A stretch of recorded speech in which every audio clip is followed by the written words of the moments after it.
What is never related on Sesame Street, it takes the workhorse aesthetic to discover, is that writing is never the same thing. Its form is essentially baseless, morphing with every guise of utilization. The first line of projectile text ejaculation becomes point A of an empty crossword puzzle that is not a rectangle of imprisoned cubes, but a crooked, illogical arch leading to obscurity. The writer may begin with definitive ideas of expression, perhaps even a glorious finale, all of which constitute the roof and bedrock of a fortress housing characters real or imagined, places and things, nouns and verbs, building brick by brick the foundations of the whole.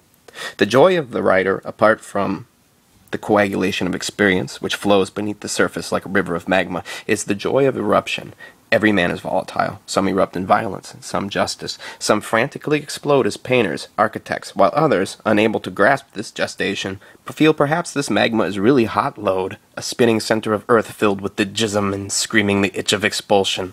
The writer, much as the sex addict, much as the composer, erupts just as violently. What spills out is text, organic. If it is not organic, it is contrived, and the organic strain which breeds like kudzu and envelops the landscape with text becomes in itself a jungle.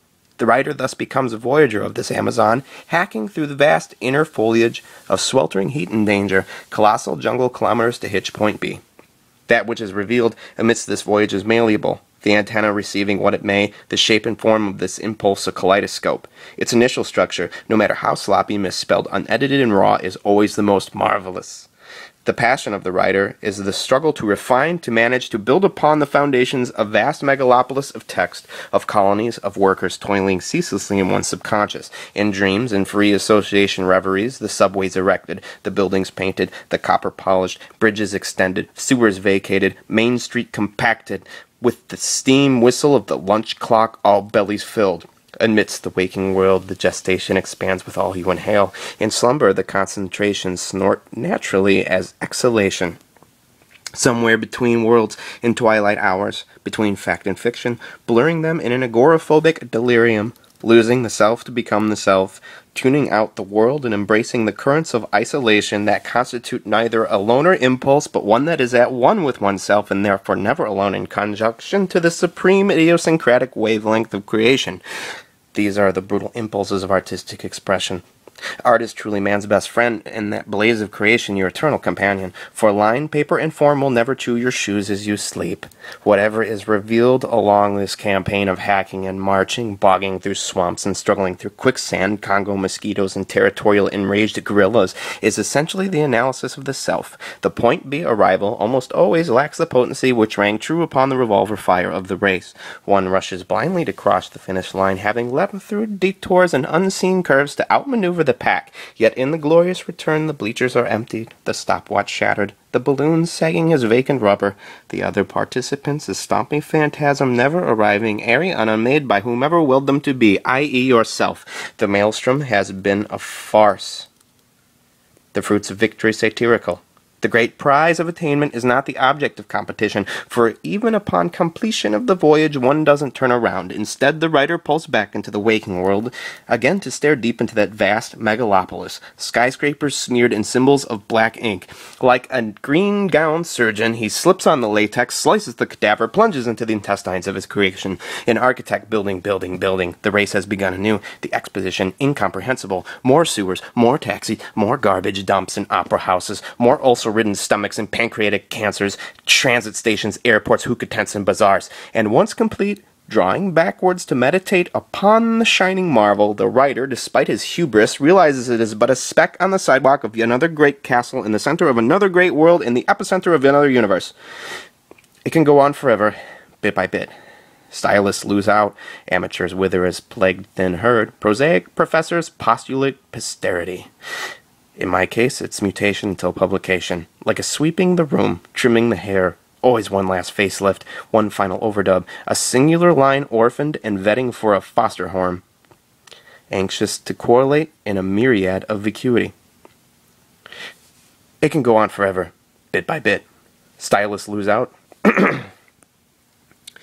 In my case, it's mutation until publication. Like sweeping the room, trimming the hair, always one last facelift, one final overdub, a singular line orphaned and vetting for a foster home, anxious to correlate in a myriad of vacuity. With every last self-propagated editorial campaign, the manuscript itself becomes more colossal, bizarre, utterly alien to the originating concept, yet eons surpassing its crude formations. It is Thursday, September 17th, 2009, just past 11 a.m. in Metro Detroit. As soon as this book is done, I'm running away to Europe and I'm never ever coming back. Henry Miller made it there on $10, which means I'll find a way, somehow. I have to. I am Ryan Bartek. I am the first ghost nomad. I think there's a few more now, but that all depends on Dr. Jeremy Sullivan. He's somewhere in Portland, I think, but he isn't returning any of my phone calls. I'm in Michigan. The room is cold and the walls are light blue. Stoner Joe says I'm typing at MC Hammer's desk. It is shiny and absurd, this Art Deco piece of interlocking Tetris blocks. You kinda just have to see it. Stoner Joe's drinking buddy found it trash picking and he's been sitting on it for a year now, just waiting for me to show back up. Somehow I always do. This is technically the third book I've written at his house, even though this is the first real house. Before my life on the road, Stoner Joe and I were roommates in a trailer park outside Detroit. We're not hicks, by the way. Stoner Joe lives as cheaply as possible with no possessions, because his life revolves around retreating to the wilderness for months on end. Our existences are similar. Bust your ass, snipe every cent, hit the road for a soul-searching odyssey until raggedly broke. The difference is that he goes forest hiking, whereas I go urban camping. I have been homeless for the past 9 of 11 months. I own next to nothing and live out of a duffel bag. My only possessions are a handful of thrift clothes, a half-broken acoustic guitar, and decrepit laptop buckling from viruses.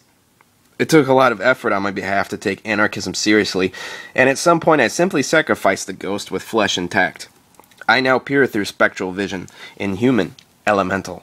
The problem with Zen is once you attain it, that's all you have left. It makes dating tough, because you might as well be some hermit monk crabbing an Appalachian enclave.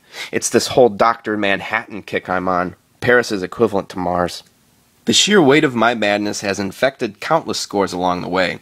There are hundreds of living books now being scribed, the characters of which populate an organic tapestry, germinating gospels and tomes, united in spatial intolerance. In the vacuum of our distance, we brace the coming polarization, which is predicted to be the coldest winter in modern history, spliced ever so humbly with the Great Neo-Depression, the apocalyptic economic recession which will strangle the rest of our adult primes.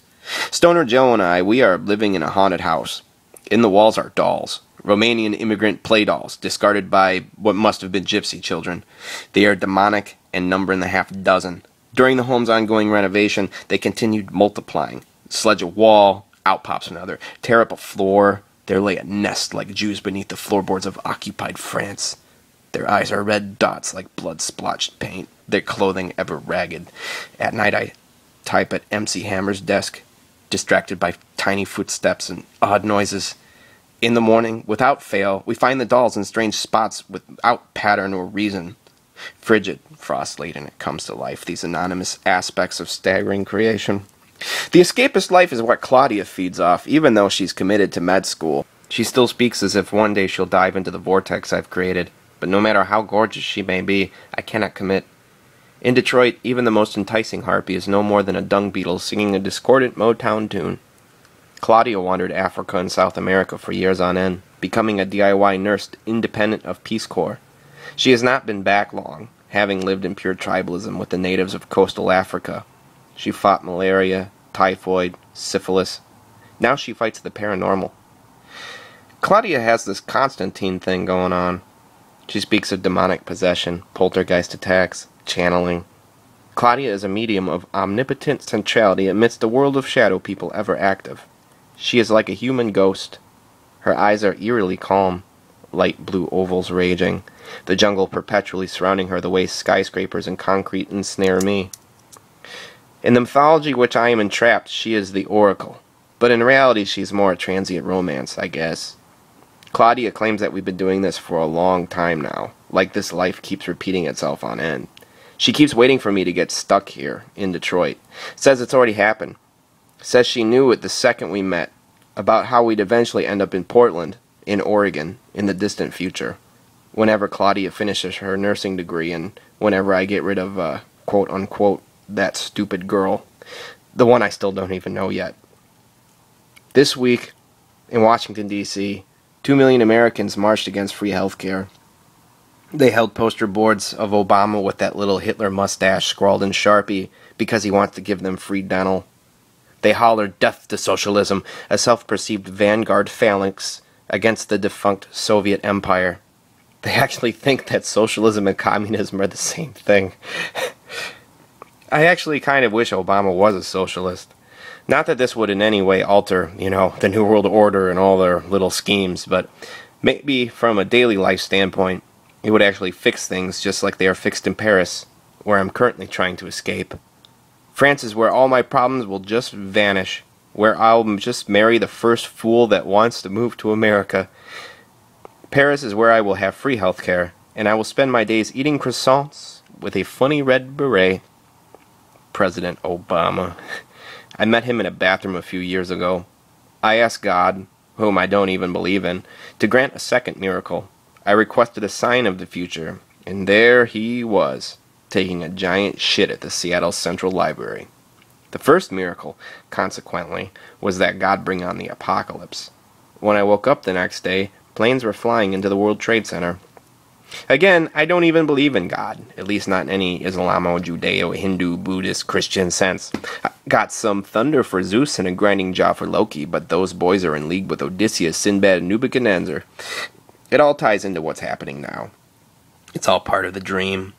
That's why I'm down here right now, doing this, as if I'm the ilk of Saint Benedict. I know the dream is going to happen. I think it might be this Sunday, even though I always think it's a Sunday and it never happens. I've waited and waited and waited to no avail, ever since 2003. I have no desire to convince anyone of anything, and if anything, I wish to convince myself otherwise as well. I want out of my own mind because I have this nasty habit of dreaming jigsaw pieces of everything before it happens in deja vu chunks, often years in advance. Whether or not I follow the signs, I always tend to end up exactly where I'm supposed to, no matter how hard I squirm against the tide. This specific Sunday premonition I speak of marks the beginning of my life. It means I can finally wake up, just like Tom Cruise and Vanilla Sky. It's scrambled, though. I think it's 2 nights together, or it's 1 night, and I have all these things going on in the back of my head, like a host of memories. In the dream, I'm standing on the porch of a home which resembles home, but is not home at all. It has the semblance of what once was, and I'm ready to move on. There are 3 girls on my mind. 1 pregnant, 1 far away, the other in prison, I think. I'm confident, looking into the sky. The moon is full and bright. I think I finished a new book, or I've inked a deal for a new book, or something to that effect. In the background of my head, or what might be going on that night, I've been listening to a new president on television who is definitely not George Bush. It's a black guy, a dark horse no one saw coming. There's a crisis in America, an escalation in the Middle East. His message is hope amidst a sea of clamor. Iraq has been at war for some time, but now it's spilled into Iran, or Iran has done something crazy, or it's some massive regional conflagration like an all-out revolution gone haywire. Someone calls and tells me something. They call me and I think they are crying. I'm fairly certain I'm waiting on one of those 3 girls to do so, but it's none of them at all. It's someone that I never saw coming. They tell me something, and whatever it is makes me extremely happy, or so shell-shocked in its awfulness that I just can't stop laughing. The dream flashes forward a bit. I'm outside like before, somewhere else. A car pulls up, blasting music, or the music is in my head and I'm just thinking about it. I'm not sure who is in the car, but I keep thinking it's my band, my old band, a.k.a. Mavis.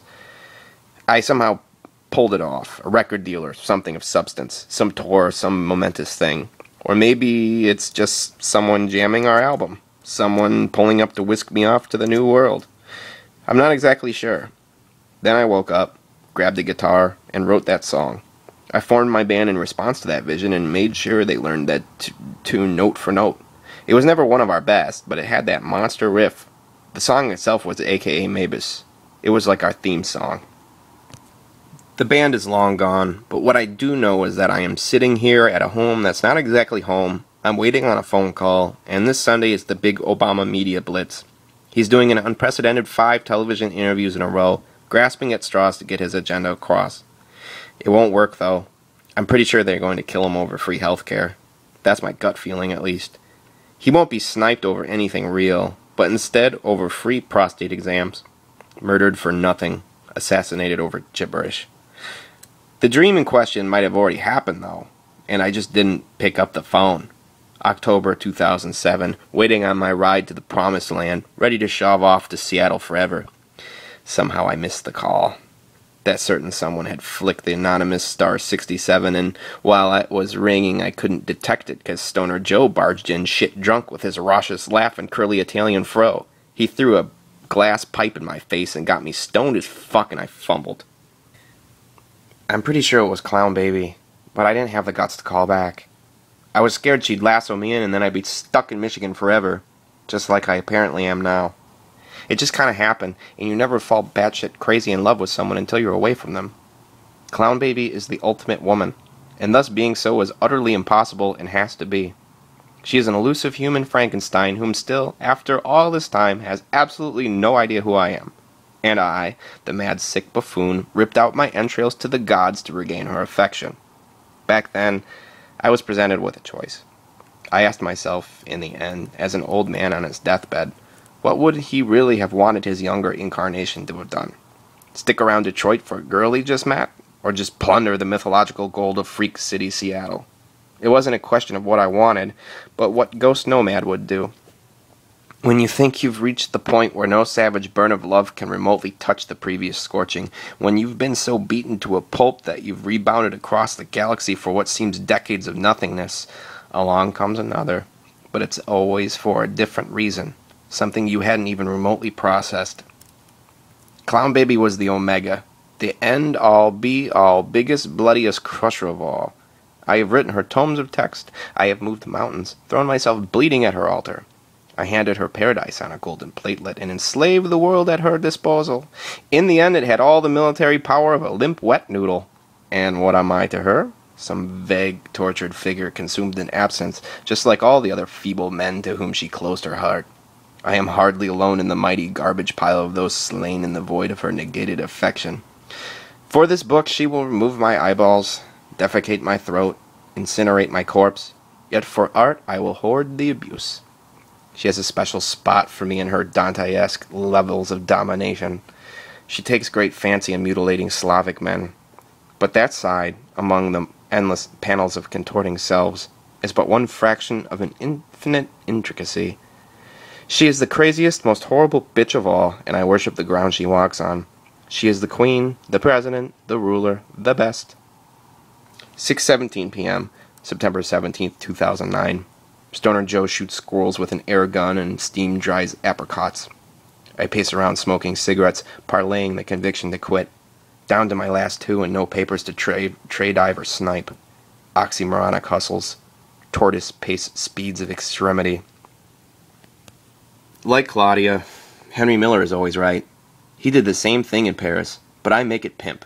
This urban camping of ebb and flow. Seattle is my Paris, even if it's filled with Americans. In the labyrinth, I am a hobo, though the best-dressed vagrant of all. I get into the habit early this year, a far cry from the stitched-up dental floss jigsaw of my quasi-punk wardrobe. I only wear suits, and the slapdash tailoring is ever self-custom. I am the Armani of Value World, the Dolce Gabbana of thrift.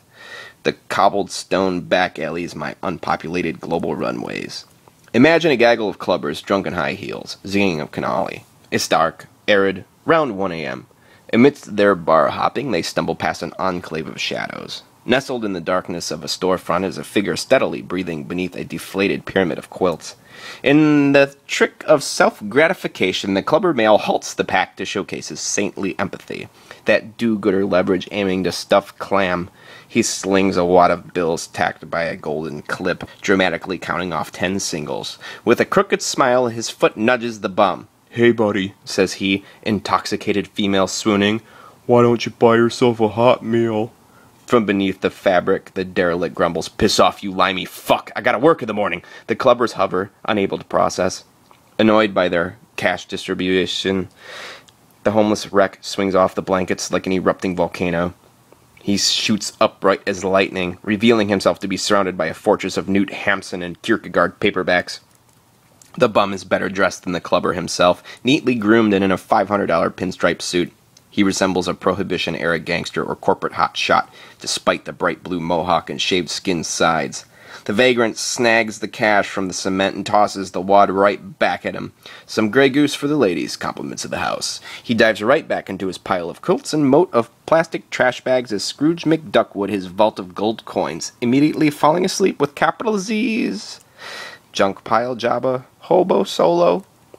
When I was 20 years old, I read Tropic of Cancer, liar. Okay, chunks of it, fraud. Okay, the first chapter.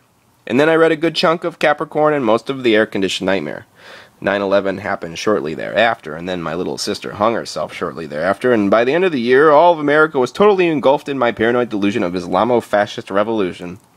That short-lived Miller period in my 20th year was the last I remember feeling young, feeling independent. I was a landscaper for Ford Motor Company, driving huge dump trucks, working with a crew of Arabs and G-thugs and South African immigrants, digging trenches and swinging sledgehammers like a prison chain gang. Every word Miller had scribed forced me to consider the panoramic essence of the world in which I operated. As in, this is the world of the young man, these are the characters surrounding him. That life itself was a Broadway production, and any show tune was possible. I saw all the dynamics, I read all the signs. Once the planes hit, I put the tropics down. I started my own book, which only 8 people have ever read. There is a difference between inspiration and plagiarism. Henry Miller is less some idol to me than he is a mystic grandpa. Miller's great contribution to my stream was supplanting a host of terrible ideas in my head. Mainly, the idea of artistically presenting the whole man, to fearlessly recreate oneself as the prophetic clown of anti-dilution. There is nothing worth saying that he hasn't already said better and been translated in a dozen alternate languages. In Miller, the entire breadth of American desperation unravels with biblical grandeur. I don't have influences, only kindred spirits. I found Hunter Thompson when I was 17, and that was already the sort of stuff I was writing. Ben Kerouac at 18, Burroughs, Ginsberg et al. You know what? They were all ripping off Miller anyway. Old Hank is the balls-out crawdaddy of outlaw Americana. But the ultimate crawdaddy is Loutremont, who everyone, including Miller, has plumbed like a bloated, abandoned carcass of gold teeth. I never even read Loutremont either until 2008, after years of plagiarism accusation. This book you're reading now, this is different than anything I've ever done. The others are excessive, surrealistic wordplays. This one's straight to the gullet. This time around, the critics will claim I'm jacking Henry Miller, so to speak, as it were. He just puts bad ideas in my head, and I follow suit. I only got back around to Miller last year when I read the bio The Happiest Man Alive. Everything about the guy mirrored every situation in my life. Parents, friends, visions, peculiarities. Since then, I've absorbed nearly his entire canon.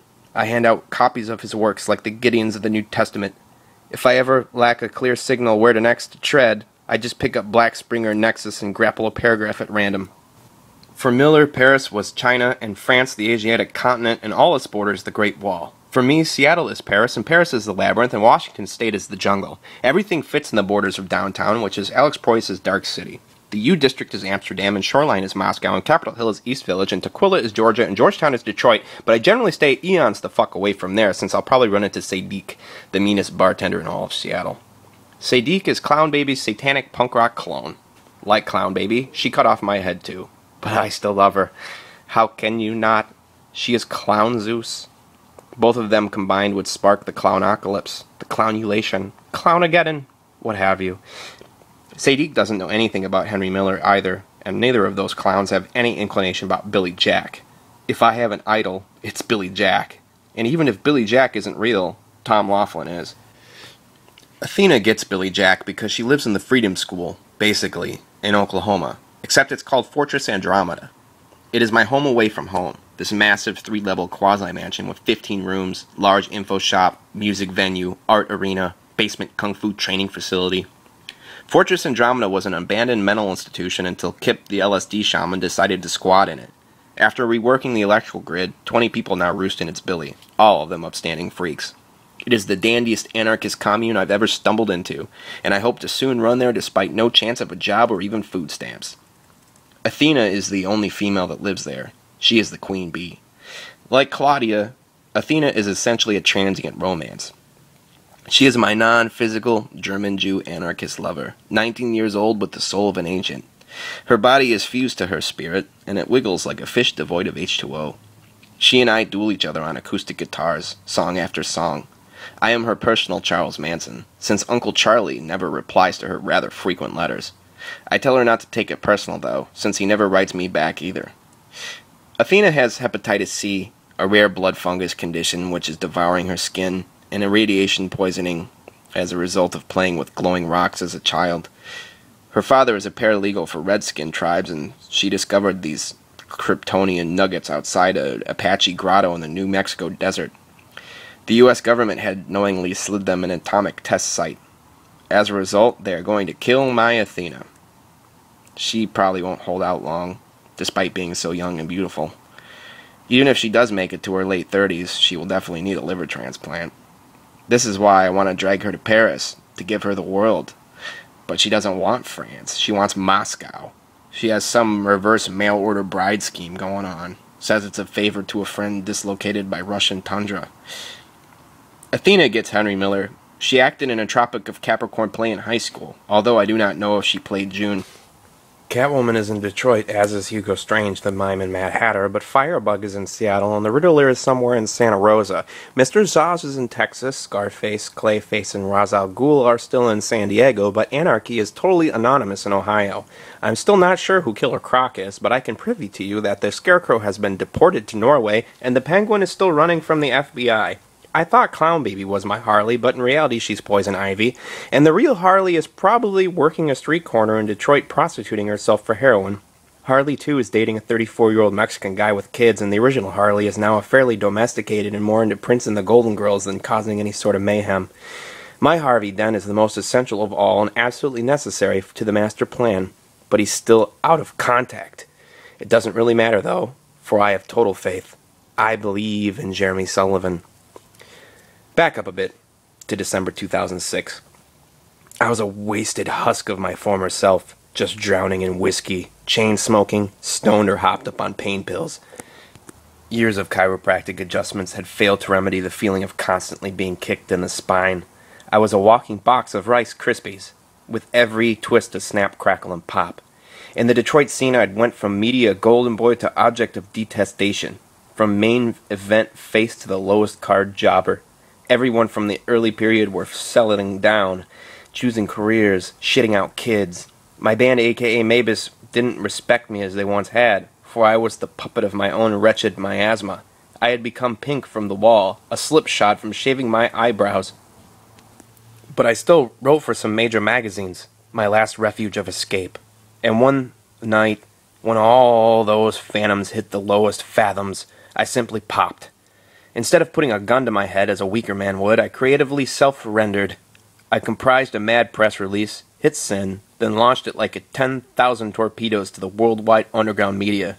I declared a new book entitled The Big Shiny Prison, and explained from that moment onward I was now a character in my own living novel, a road book masquerading as an epic of music journalism. For a year straight, I proclaimed, I would travel the United States penetrating every fringe abroad. I would vomit a word salad to rival the absurd lengths of Kerouac and splat it front and center on the shoes of the ringmaster. In one meet, I quit my band, quit my job, quit my life. I gave everything away and just hit the road. That campaign began December 21st, 2006 and ended on October 13th, 2007, keeping it up for 293 consecutive days and rampaging through 35 states. When it was complete, I barreled out the van, climaxing a 6-week spoken word tour. I collapsed on the soil with the velocity of an anvil. I had traversed every nook and cranny, subjected myself to the tirades of every lunatic. I started out a journalist, and in the end became GhostNomad. It was finally over, and I was finally free. Laying on the ground, I stared up into the Michigan night with the limbs of dead trees spiraling like veins through the blackness. I was exhausted, trying to catch my breath. My cell phone rang. Linda was down the street, at some weird bar I'd never heard of. Everything said don't do it. Screamed, after all this bullshit you put yourself through, you can finally move on. Seattle is waiting for you like a whore with spread legs. All you need is 2 weeks. Just cut your album and flee. If you hang around Detroit, you know exactly what's going to happen. You're going to fall horribly in love with some terrible woman, and it's just going to ruin everything. If you're dumb enough to let it happen, then you deserve every last splinter of apocalypse freight training your way. But I went to that bar. Yes, I did. Despite all the screaming intuition, I swallowed my harangue like a bitter pill and sauntered that cold mile. And when I arrived, Linda wasn't there yet, but someone else was. This girl eyeballing me from across the bar, swinging her head around the post, watching my every move, just laughing to herself as I pace around consciously trying to avoid her beady little clown eyes pulling me in like a tractor beam. She knows I can't talk to her. She knows I must escape. She doesn't care. She sees another Slavic man primed for mutilation. For she is Clown Baby, the ultimate woman. Poor kid don't like who he is. Poor kid goes crazy. Poor kid blacksmith's iron mask. Volatile flight becomes reality. Appended persona sustains insoluble life. Years go by.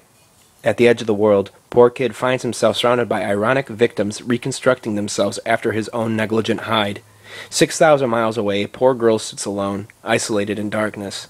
Poor girl doesn't like who she is. Poor girl not one of them. Poor girl belittled, told ugly and boyish. Poor girl goes inward, reshaping the soul.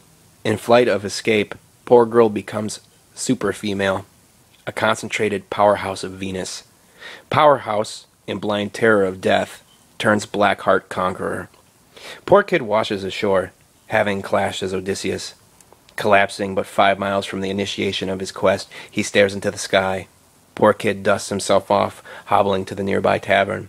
Each step resounds the ticking of poor girl's watch. Sipping a rum and coke alone, she watches the time click by. Waiting, waiting, waiting. Poor kid wanders inside. Poor girl's across the way. Both at the peak of their powers, they lock eyes for the first time. Poor girl is dynamite. Poor kid the shrapnel. Somewhere astral the deities of both clash valiantly. One last night before the tragic comedy abounds. Dr. Jeremy Sullivan is the key to everything. He's my ticket out of here. An impenetrable rock of confidence, a herald of destiny, the liberator of Hollow Earth, a mastermind of the vegan revolution, head dean of the Free Therapy Institute of Higher Vibrational Learning. Dr. Jeremy Sullivan is the second ghost nomad, of which I am the first. He is hexed to sustain the curse until a suitable candidate can be found. It has to be passed down like the Mask of Zorro or the Whip of Indiana Jones. It's a pretty basic formula and a sad commentary on our times. I had to perpetuate and embody my own myth because I couldn't interpret life under any other circumstance. I met Dr. Jeremy on my way back to Seattle over a year later when I was escaping Michigan for the last time in January 2009. It was the undisputed end of everything, or so it seemed, and I was left again with the Greyhound, headed through the familiar 2.5-day route back home. Detroit to Chicago, Chicago to Minneapolis, then Fargo, Bozeman, Butte, and Billings, 20 hours of sparse Montana wasteland until Coeur d'Alene, Idaho, then another 12 hours to Moses Lake and Spokane. 6 hours later, decimated by fatigue, one reaches downtown Seattle as the rising nova hits the Space Needle as to cast the monolith shadow of a 70-foot sundial. Or so it was supposed to go, in theory. The reality is that it took us a whopping 6.5 days to reach our destination. That set a new record for me, even having spent 600-plus hours on Greyhounds in 2007 and completing an upwards of 40 cross-country trips on those killers. It was brutal beyond description. Had I not smuggled stash of Vicodins, I'd never have made it through. The worst I'd ever sustained previously was Detroit to San Diego, which was normally a 3.5-day ride bestial in its own right. I made that voyage 8 times back and forth, Detroit to St. Louis, through Iowa into Denver, then 10 hours south to Amarillo before another 8 to Albuquerque, spearheading Las Vegas all the way into L.A. By the time we hit Los Angeles, we'd missed the bus to San Diego by 5 minutes, and it tacked another 5 hours of waiting before the Mexican bus to Tijuana, packed with stereotypes that actually had caged chickens as their carry-on luggage, dumped us off at the southernmost tip of SoCal. After all that, my ride had forgotten to pick me up. I made the last public bus by the skin of my teeth, chasing it for a half mile, lugging a computer tower, guitar head, backpack, and duffel bag filled with hardcover books. The Seattle return was a different beast altogether, though. I had already attempted to flee the prior week. I spent 2 days on that Greyhound before reaching Billings, Montana, where we were informed that due to the freak northwest snowstorm, all roads into Idaho, Washington had been closed for 11 days. The officials knew this back in Detroit, but Central Authority kept pumping us through like greed-crazed vultures. In Billings, there were 60 people trapped inside the terminal, having been living there like Katrina refugees. It was negative 20 degrees outside and snowing heavy. The bulk of the displaced were Hispanic blue-tier ex-cons or Iraq vets on leave for the holidays and forced to spend Christmas trapped inside the terminal. Everyone was broke, living on donuts and black coffee. The ticket counter said I would be stuck there for at least 3 days, if I was lucky. Seattle gets 9 inches of snow a year, and most of it on the tip of Mount Rainier. They were now being bombarded with 34 inches, this freak blizzard that had crawled from Alaska. Half the city was without heat or power, and no one had the faintest idea what to do since the city had no salt trucks or contingency plans. I was offered a reprint ticket back to Detroit for no charge, but not under the one out, which meant I'd be trapped in Michigan all over again, dumped off on Christmas morning lacking the fare to get back home. It was so ugly that I took the offer without consideration. This final escape where I met Dr. Jeremy Sullivan started a week later, on January 3rd, 2009.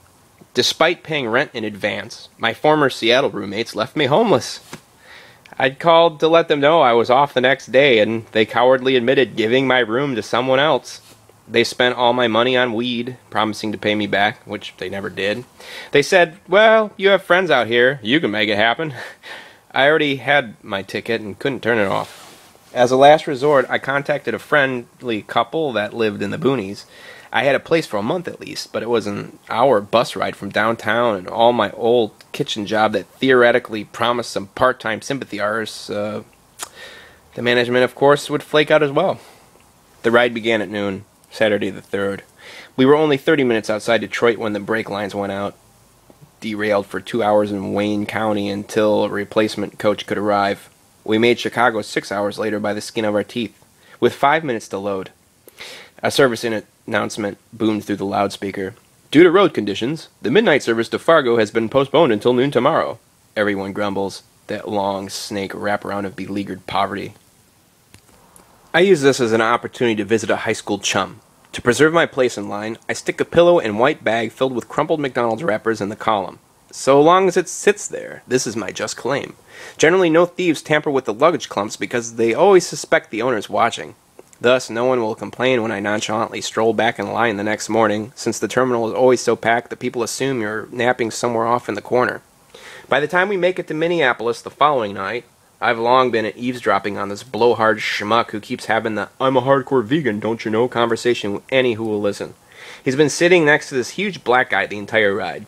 They bonded in Chicago and have both been on the Greyhound since Friday. He's headed to Portland, the black guy to Seattle.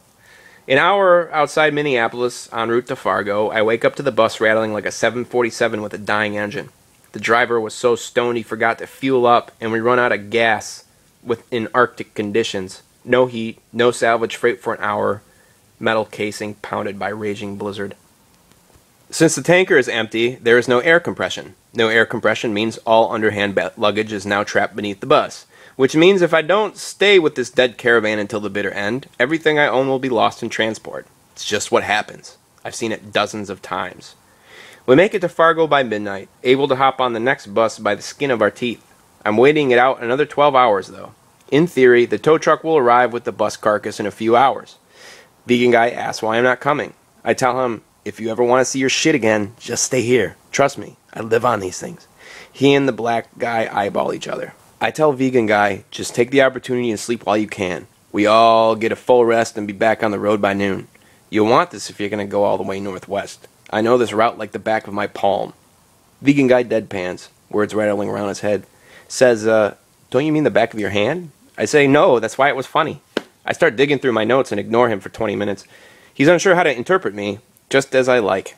I jet snap from my pensive streak. So what are you all about? What's your whole shtick?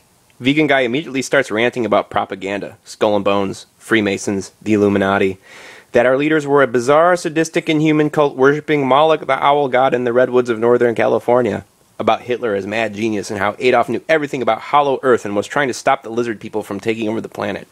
Vegan guy explains that there are 4 separate races of aliens vying for control of the human race. He is traveling to Portland to find one of the 4 mythical openings on Hollow Earth, where the inner sun is located. His goal is to follow the cavernous realm all the way to the other American portal, which is behind Niagara Falls. He already attempted to make it through the waterfall there, but the Coast Guard was encircling it with gunner boats. Next morning, I wake up vegan guy. Drag him to the -20 climate to wake and bake as we head to the local diner. I play the part of Ghost Nomad, marching along, telling him what he needs to know to survive the trip, all the ins and outs and the general blueprint which must be abided at all times. We drink black coffee. His name is Jeremy Sullivan. He is not yet a doctor of free therapy, nor is he remotely capable of assuming the reins of Ghost Nomad. He is still wobbly bowl of jello, and this is his alpha run. He's a skinny white guy with the word vegan tattooed on the back of his neck. He has a shaved head and black goatee. His eyes are crazy. He is a human sponge. Every word you utter, he soaks up like a computer, never blinking. I've never seen anything quite like it. He says the Atlanteans and Plutonians must be stopped at all costs. He is convinced Hollow Earth is real because his grandfather was a Nazi scientist who defected and worked on the Manhattan Project. Guy worked with Einstein and Oppenheimer. On his deathbed, he told Jeremy everything. All his dark secrets, the combination to his hidden safe. Somewhere, Jeremy has top secret classified documents stolen from both the National Socialist and U.S. governments. He has black and white photographs of his grandfather standing beside the transdimensional beings who helped work on the Philadelphia experiment. Jeremy was a battle rapper from the Bronx, a street hustler and choir boy for Baptist churches. He calls everyone brother or sister in that heavy New York City accent. He is the blackest white man I know, apart from myself. There is no trace of the forced wigger thing in him. He is solely a product of the urban landscape. His parents thought that he was batshit crazy and had him committed a half-dozen times, moved him to Albuquerque as a teen to curb his behavior. He soon ended right back in the Bronx, putting together a hip-hop collective. He is brilliantly talented in this respect. He flows across the galaxy on any impromptu subject, whether or not it rhymes at all. His style is more free-form rant than textbook rapping. Until New Year's Eve, Jeremy had been living in Buffalo. He spent 4 turgid years attempting to finish his business degree, dating some girl that had relatives in the local police, the FBI, whatever it was. When he ditched her, she struck down hard and made all sorts of trouble. They were denying his paychecks, breaking in his house, tapping his phone, sifting through his emails, following him. I started laughing in his face. He kept saying, "No, man, I'm not fucking crazy. You don't understand. You don't understand." His eyeballs were like lampposts ablaze. He was totally sincere, totally convinced he was being harassed by the FBI. New Year's was the big moment for him. That's when he decided everything needed to change. The ghost girl had done him in. He was dating a girl from some obscure rural town outside Buffalo no one else had heard of either. She would see him on the weekends or at strange intervals. She would just show up, randomly, knowing where he'd be. She would come to his work at odd times and never had friends with her. She'd just kind of come and go with shifty excuses. It had been going on for months. He took great concern when she disappeared abnormally long. Her cell number was out of service. The diner where she was a waitress, that number was dead too. When he called information, the listing was correct, but the business had gone under a decade ago. The phone had been disconnected for 12 years. Jeremy and a friend went to the diner and it was long closed. Dusty tables, 2x4s strewn about, cobwebs in the windows. The town had a total Innsmouth vibe, a veritable ghost town. They went to the address information had given, the listing for the phone number she called home. It had been abandoned for years. Jeremy's friend, the only other person to have actually met her, was totally spooked as well and refused to speak with him after that, at least for a while. It wasn't long after, with the cops having rummaged through his apartment and stolen $1,000, that Jeremy decided he was either going to shoot himself or simply ghost himself, gunning it for Portland to kickstart the revolution. He threw everything into a bag and told no one he was leaving, embarking on his first Greyhound mission ever with $300 to his name. Portland or death was his vocation. He didn't know anyone in Oregon, had never been homeless, didn't have the slightest knowledge of crusties, train hoppers, squats, or street culture. He had done the responsible adult thing until 30, where I now caught him in the midst of a suicidal breakdown. I immediately began training him as a Greyhound warrior. The education of the underground, Seattle contra Portland, the adventures and calamities endured. I convinced him that Seattle was the way to go, if only for a week expedition. I drew him maps, diagrams, revealed bus schedules and hustler nests, pinpointed anarchist cells and vegan abodes. It was noon in Fargo. The next bus to Billings had arrived, but none of the staff had bothered to call a tow truck. The freight with our luggage was still aside the freeway. We were told that we had to wait yet another 12 hours if we still had the crazy notion of milling around for our belongings. We decided to camp out once again. We got social with the other stragglers. One was a kid from D.C. headed to Denver for college, and the big black guy was a restaurant mercenary of sorts named Tyrese. He was in his mid-30s and grew up in Chicago. He spent time in Detroit where he'd apparently met me in the music scene briefly. He spent a stretch in Buffalo too because he traveled the country with his kitchen organizer media liaison scheme. He had a gig in Detroit, but it soon fell through. His car died and he just kind of got stuck in the vortex of Michigan, just like everyone. He fought like a champ for the past 6 months to make an exit. Seattle or death. No looking back. By 7 p.m., I developed a fever and was incapacitated by one too many painkillers, in no shape to move around. Despite their posted schedule, Greyhound decided to close down for 5 hours until the midnight bus arrived. Bastards kicked us out onto the street to walk around a negative 25 windshield factor. We were doomed. As Jeremy, Tyrese, DC Kid, and I tried to comprehend our misfortune, the middle-aged Fargo chicks we met last night came to our rescue. They picked us up and took us to a home in the suburbs, feeding us pizza and vodka. They were obnoxious, but we were grateful. The doting one with the mom hair exploded over Obama, how anyone who supports the man is a fool is insane, about how he's a communist, scum, the Antichrist, how all Democrats are baby killers, how Sarah Palin is a great American patriot. All this in front of 2 black men, as well as Jeremy and myself, the darkest of the lot. Above her ridiculous head was a framed picture of George W. Bush praying with cupped hands, staring boldly to the future horizon, heavenly glow permeating his forehead, eagle soaring boldly over the luminescent cross in the sun. I excused myself to the restroom and discovered a multitask sauna, hot tub, bubble jets, faucet extensions. I lunged into the bubble bath as hot spring, a pill-headed nirvana of ameliorate equilibrium. We left the following afternoon, 3-day mark and still a day and a half from Seattle. We made Billings without so much as a hiccup. All the people from the faulty Minneapolis bus are still there, as no bus had gone further west in 3 days. It was perhaps the most joyous misery I'd witnessed, this uplifting reunion akin to prisoners catching up from gulag to gulag. When I asked the clerk how long I would have to stay to make Seattle during my ill-fated Christmas run, the answer was 5 days. The next bus departed 2 hours later, and all was well until we reached Spokane. Only 6 hours from home, we got stuck in an ice bank. After an hour of revving forward and reverse to cradle us from peril, we broke free and drove into the mountains. Air thick with fog. Tyrese started freaking out after checking the barometer. There were over 60 inches of fresh snow on those mountaintops, and ice happens to melt at 38 degrees. Tyrese had us clocked at 36. The driver chances it when he obviously should not. No other cars on the road, none batty enough to attempt it. An echo too loud could disrupt the snow, sending it pummeling down instantaneously through reverberation. We make it to Spokane 10 minutes before the final switchover, the final descent to the promised land. As Tyrese is rubbing his hands, bouncing in joy, we get the announcement. Due to 5 simultaneous avalanches, every mountain pass is now closed until further notice. We apologize for any disruption of service. Which means we literally bested the Reaper by 20 minutes, if that. Which means we are now trapped here for at least 2 more days. Which is why Tyrese, the devout Christian, repeatedly vents the word fuck. A group of us decide to pitch in on a motel, and en route, Jeremy talks about the Jedi sense of destiny. That there is a force, there's a larger purpose, and all you have to do is follow the signs, which is exactly why we are here right now. Every day he says the signs are there. Doesn't matter if it's a receipt on the ground or a street corner chat with an anonymous pedestrian. He labors to pull the providential message. That's why he knew, for whatever reason, that Portland was his calling. But maybe it was all just to meet me. Maybe I am the one he's supposed to get entangled with, and that Seattle really is the answer, since I am the eerie clone of his first real traveling companion. Says I am the dead serious replica of a fire-breathing circus performer he'd embarked on a 3-week trip with a long, long time ago in a New York City far, far away. Said he'd actually thought I was the guy, and that's why he kept eyeballing me before Fargo. Originally, I wanted to throw Sullivan through a window for his abhorrent vegan bullshit. He was pushing it hard, letting everyone know that this was his sense of identity. But he grew on me.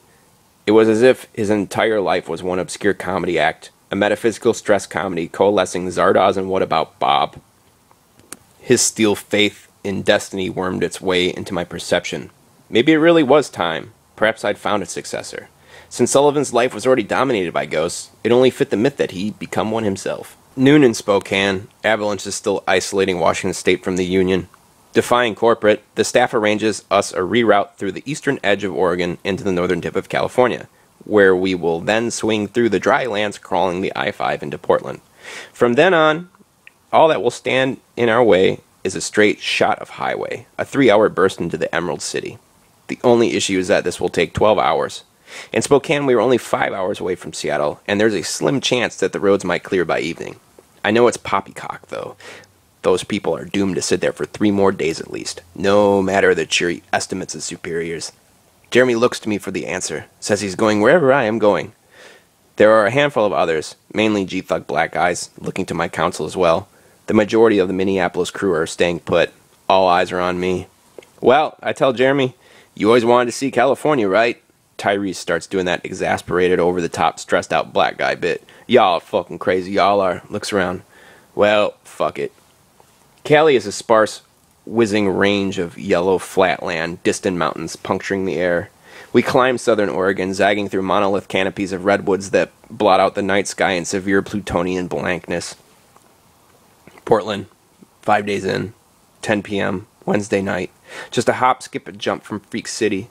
10 minutes to load. As Tyrese is rubbing his hands, bouncing in joy, we get the announcement. Due to flooding, every road in Washington is now closed until further notice. We apologize for any disruption of service, which means we are now trapped here for at least 2 more days, just like the people left behind in Spokane, which is why Tyrese, the devout Christian, repeatedly vents the word fuck.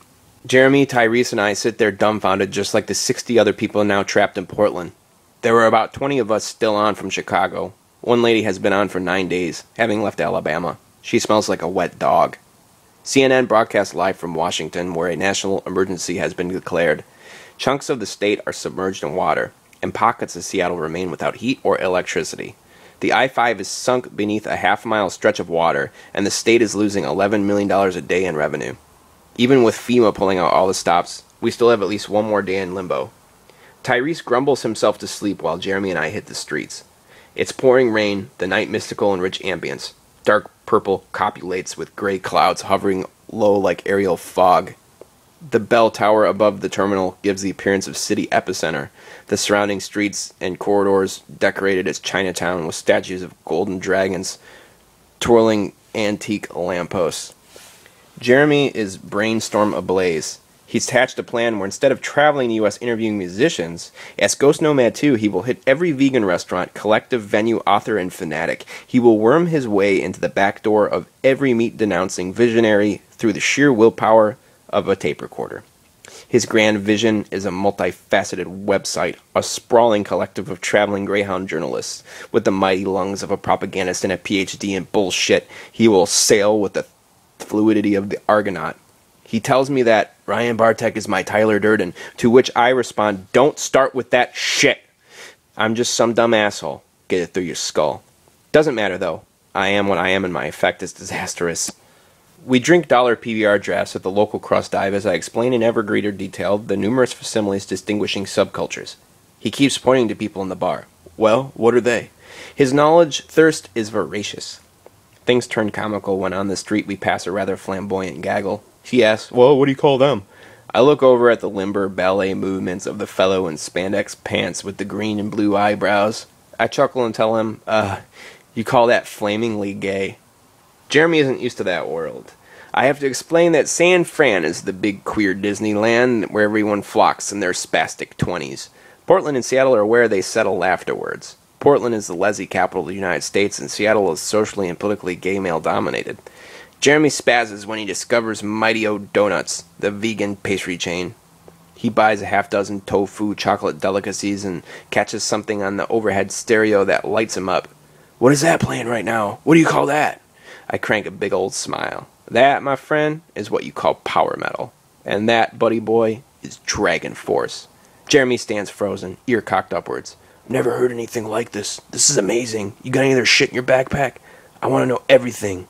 I crack an even wider grin. Son, that's all I listen to when I travel. It is the soundtrack of the Greyhound Limbo. I live for Dragon Force, and Dragon Force lives in me.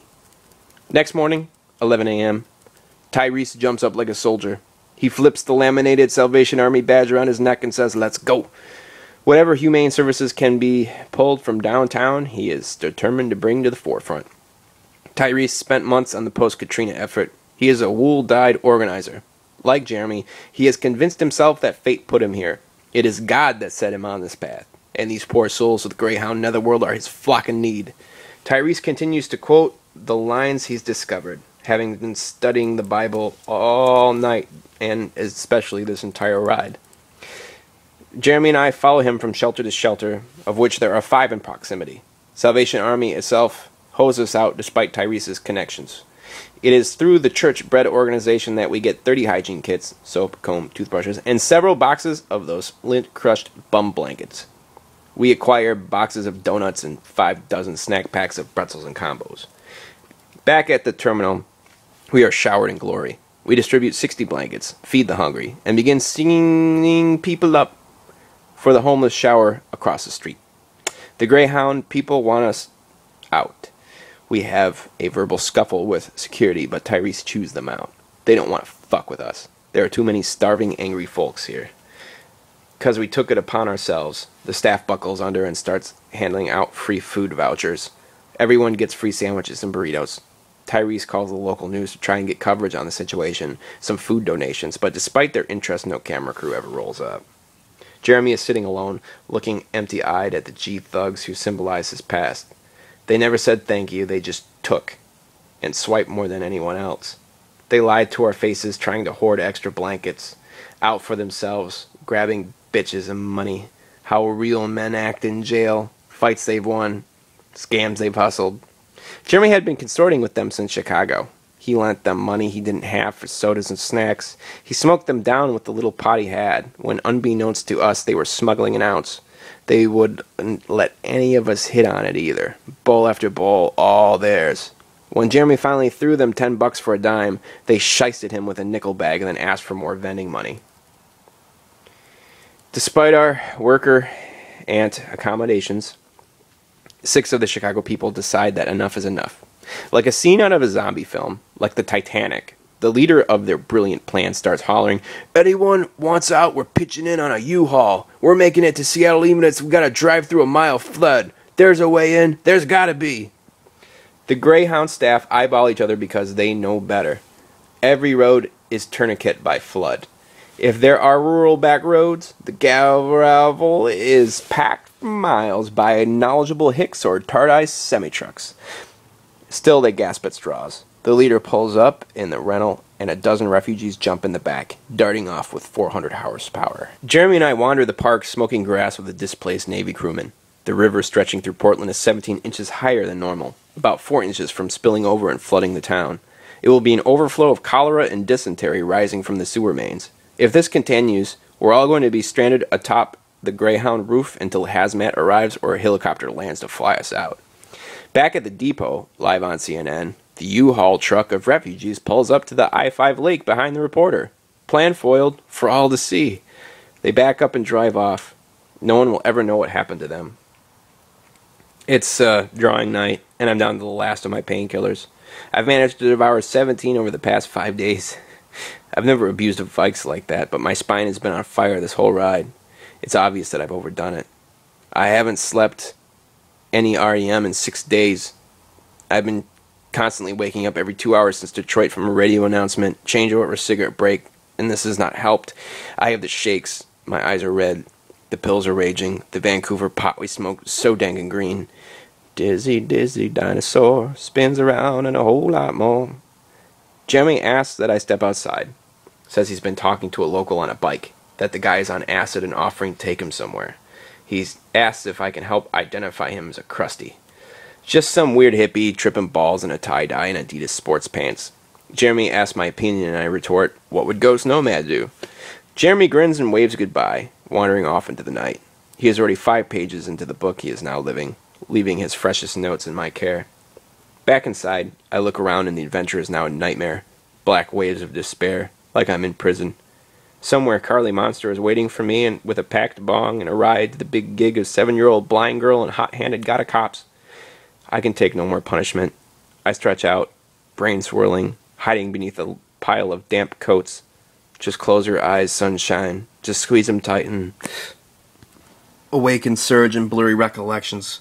Sunny morning, 10 a.m. Jeremy? Arrested? Dead? Freaking on acid and grazing like a cow in a field? Sullivan slinks the corner while I'm smoking outside. He trailed the hippie and the guy made no sense, but he did lead him to a pack of crusties propped outside a liquor store. The lead female made him pop a squat. They were in the progress of taxing their asses, meaning squeezing cash out of the squares for polluting their streets with banality. To tax them is to get money from them because they hate them and must pay thoroughfare of passage since they are not of the street universe, the only world which is real. The unknown thing about the crust culture is that for every dime taxed, they in turn give right back to the streets. While they sit outside an establishment panhandling or just going about their day, they are perpetually cleaning the area. Since they are homeless, it's part of the crust zen to tidy the outdoors as if they are cleaning their own room or managing a dinky bonsai tree. They give back much more than they take, and for every cent they panhandle, they sustain the laws of karma. When the crust lady asked Jeremy how he'd ended up here, he name-dropped me. She said, "Oh, him! Ha! I know him. The scumfuck journalist, right? How's Bartek been doing?" 'Twas a scumfuck making that Snake Plissken quip. One of the hardest lying champs of the Frisco tribe I'd rolled with for a week on the streets in April 2007. Jeremy hung out with them all night and ended up at the train yard cleaning the tracks with them. They were making a game of it, how many empty Pabst cans they could fit in a trash can. For hours they worked like pigeons sniping every crumb from the ground. The announcement burst from the loudspeaker. "We regret to inform you that the I-5 freeway is still submerged beneath water." Everyone grumbles and stares at the floor, defeated. However, the secondary freeway pass has now been opened. To all passengers headed to Seattle and beyond, we will be rerouting your tickets to go through the western edge of the state as to head north into Seattle. Congratulations, you're all going home. The terminal explodes in laughter and applause. We are given another round of complimentary lunch tickets, and I opt for the most charred of burritos. 20 minutes to departure, I called Jeremy over. "Look, this trip has really put everything into perspective. When I left Michigan 6 days ago, I was decimated. My faith in destiny was shattered. Like you, I followed the signs and it led me to a standstill. It felt like everything was kaput. Your whole belief in following the signs and of fate, well, I think the big moral of the story here is that whether or not the signs are real, reality is what we make of it. Fate exists if we choose for it to exist. I've been on the road for 2 years now and I want to go home. I want a job, a girlfriend, a band. I don't want to see another Greyhound again for a long, long time. In the real world, I'm a total fuck-up. But in Greyhound world, I'm like a god. Imagine that. After everything, the only thing you're really good at is being the ferryman on the river Styx. So fuck it. I officially pass the torch of GhostNomad on to you, buddy boy. I have no idea what's in store for you, but I have total faith in your abilities. This will be the most intense year of your life. I give this meaningless title to you, good sir. It is yours and yours alone. Do you accept this weird, nonsensical gift? I know this is all bullshit, but for me, it actually has connotation." He nods.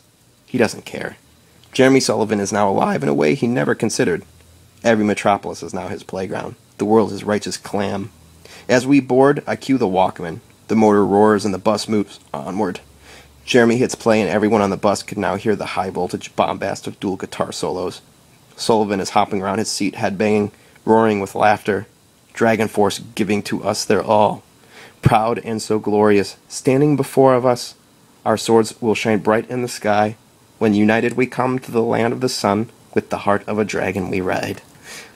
Seattle now, Sunday night at Carly Monsters. I know Clown Baby is gonna call. It's been over 2 weeks of silence, but I know it's gonna happen. Earlier, Jeremy left. He didn't even say goodbye, just slunk away like a phantasm, hands in pockets and hoodie over his head. I walked to my black gravel composition book and wrote the following. 9/11, X2, 11109. GhostNomad just took off down the street. The cell phone is on the couch cushion as it begins to ring. I pick it up and look at the number. It's Clown Baby. I step outside, hoping it will mimic the dream I've long chased. I flip open the receiver and say in a slow, creepy crawl drawl, "Hi, Clown Baby." And you know what she says to me? You know what she says?